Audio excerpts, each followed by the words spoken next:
Bangladesh came to a stage প্রধান উপদেষ্টা অধ্যাপক ডক্টর মোহাম্মদ ইউনূস বলেছেন, চলতি মাসের শেষে কিংবা মে মাসের শুরুতে জুলাই আন্দোলনে গণহত্যা চালানোর অভিযোগে শেখ হাসিনার বিচার শুরু হবে।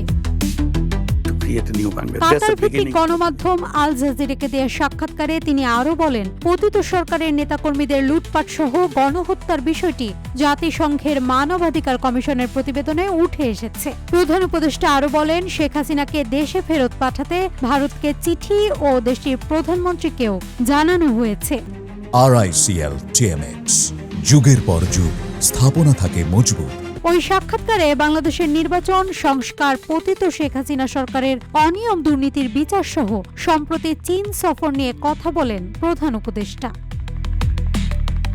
পতিত শেখ হাসিনা সরকার হত্যা, গুম সহ মানবাধিকার লঙ্ঘনের মতো যেসব ঘটনা ঘটিয়েছে তার প্রমাণ উঠে এসেছে জাতিসংঘের মানবাধিকার বিষয়ক প্রতিবেদনে। ট্রাইব্যুনালের তদন্ত শেষে চলতি মাসের শেষ দিকে অথবা আগামী মাসের শুরুতে শেখ হাসিনার বিচার শুরুর কথা জানান তিনি।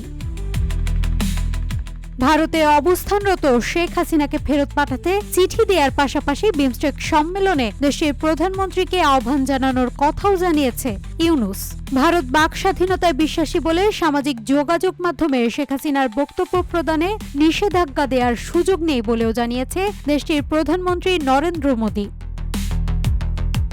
ট্রাম্প প্রশাসনের সাথে গভীর সম্পর্কের কথা জানিয়ে প্রধান উপদেষ্টা বলেন, এই অঞ্চলের মানুষের জীবনমান উন্নয়নে সার্ক ও বিমস্টেক জোটকে সক্রিয় করা জরুরি। পতিত সরকারের আমলে বন্দুকের নলের মুখে ব্যাংক দখলের পাশাপাশি ঋণের নামে হাজার হাজার কোটি টাকা পাচার করা হয়েছে বলেও আল জাজিরাকে দেয়া সাক্ষাৎকারে জানান ডক্টর মোহাম্মদ ইউনূস।